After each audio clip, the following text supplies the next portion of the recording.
You can't walk around this building without bumping into a huge amount of history. It was such a lovely environment the days when the army was here. In fact, the building itself, even though it's a lovely building today, it had a heart and soul when the army was here. It was like my second home.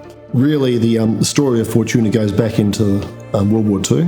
Australia, the Defence Force decided at the time that they needed a map production capability that was inland. At the time, most of the work was being done in Melbourne. And they needed to find a new location because the English mapping organisation had been bombed, and they realised just how important it was. They were looking at suitable sites, and they were on their way to Mildura, they thought might be a suitable site. And they decided upon Fortuna and Bendigo. At the time, it was a derelict building, hadn't been occupied for a number of years. So the army came in 1942. They had to do a heck of a lot of work within a short space of time. There was a very, very large number of military personnel working here. At the time, it was very, very hush-hush, and a lot of people in Bendigo really didn't know much about it. And also the personnel that were deployed here couldn't talk about it again because of the classification requirements.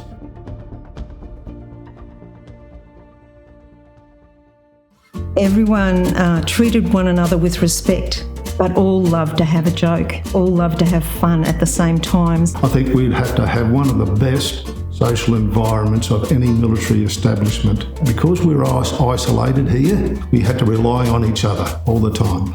We used to have lots of fun going down, lots of playing tricks on each other. I really enjoyed that. For example, putting ink on the tools, so when someone grabbed some tools to go and do something, their hands would be full of ink. We were the top Corsair sailing team for Army, Navy and Air Force for 2 years in a row. So that was a very high achievement from our part. So I was pretty chuffed about that. A lot of our people were involved with all the various sports. Do something. I played volleyball, softball. I was working in a unit, it was upstairs and down that end of the building. It was all guys in that little unit, and the corporal said to me, "Can you go and get a can of cloud remover?" Indoor cricket. And I'm thinking, cloud remover? That doesn't make sense. I'm just standing there, and I must have had this look on my face. And he said, "Now, we need it now." And then the guys around him started getting into it. We had a strong dance team. And one of them said, "Yeah, quick, I need to use it now too," sort of thing. And I'm walking down the hallway and I'm thinking, this is illogical. We had some great baseballers here. I don't remember us learning anything about this. How can you use a can of cloud remover? But the office I went into, the warrant officer, he carried it on. He said, "What can I do for you?" And I said, "I've been sent here to get a can of cloud remover." They asked me to go and play football. And he said, "Oh, just one? Don't you want more than one?" After a little minute, he started laughing his head off, and I thought, oh, right, okay. So you might have played on a Wednesday, then Thursday you've got practice. I make my way back to the guys. And the army boys go, "Come on, let's go to the pub." As I walk in, everyone just burst out laughing. And this is my first week here, right? Along with touch football and basketball with those who I served. It was like a big family. Somebody came in to clean the filters in the air conditioning unit, pulled out a cat that was about that thick.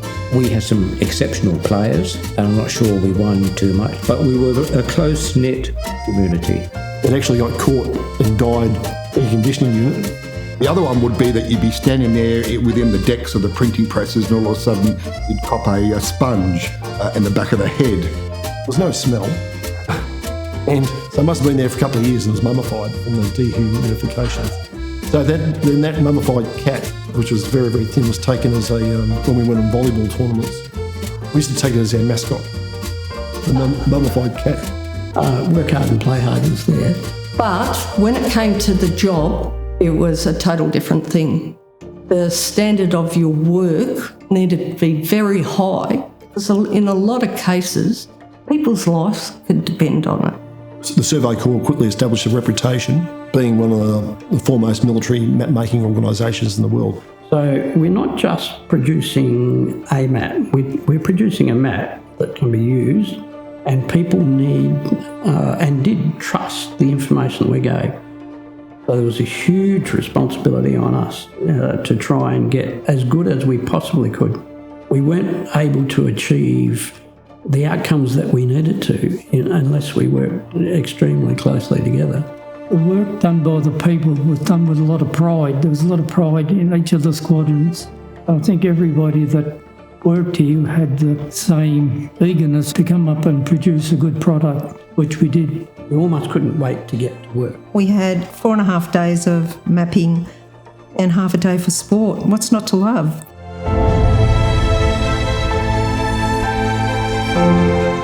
I don't think you can really mention the Survey Corps, or particularly the Survey Regiment, without putting Bendigo after it.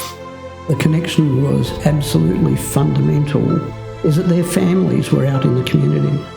Bendigo had a community that embraced us. That doesn't necessarily exist in a lot of other larger army units. A lot of the things that the Survey Regiment did was fundraising for the local hospitals and charities, their Christmas appeals where they would go out to the local elderly people and help fix up their gardens and houses and things as a gift back to Bendigo. There was an orphanage over at St Aidan's. Every soldier used to donate sixpence from their pay, every payday to that, and went up for a number of years until St Aidan's closed. Of course we're part of Bendigo, we're part of the Bendigo DNA. In later years, when there were various pressures, the Survey Regiment should be relocated to other locations, Bendigo City Council jumped in with very strong support to keep their regiment here in Bendigo.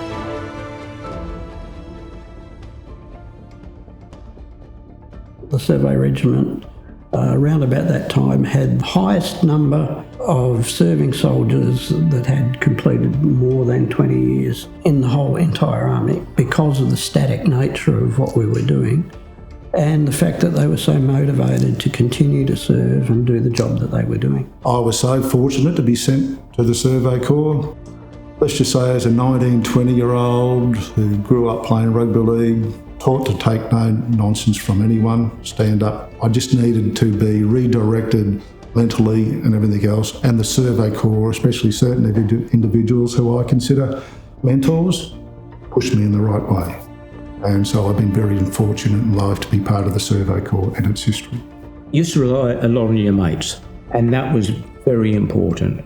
That was probably the most important concept. So a huge amount of the development of Australia came from the mapping, particularly of the Survey Corps. We were here to map Australia and other countries and to do it to a really high quality, to a high standard. And I think that we achieved that.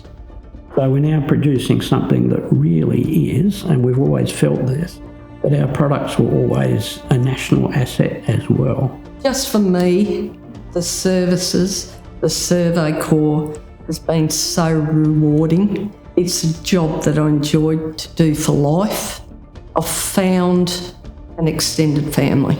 The job we had to do was so well concluded that the name of Land Headquarters Cartographic Company can be regarded as a hallmark for service and efficiency throughout mapping organisations.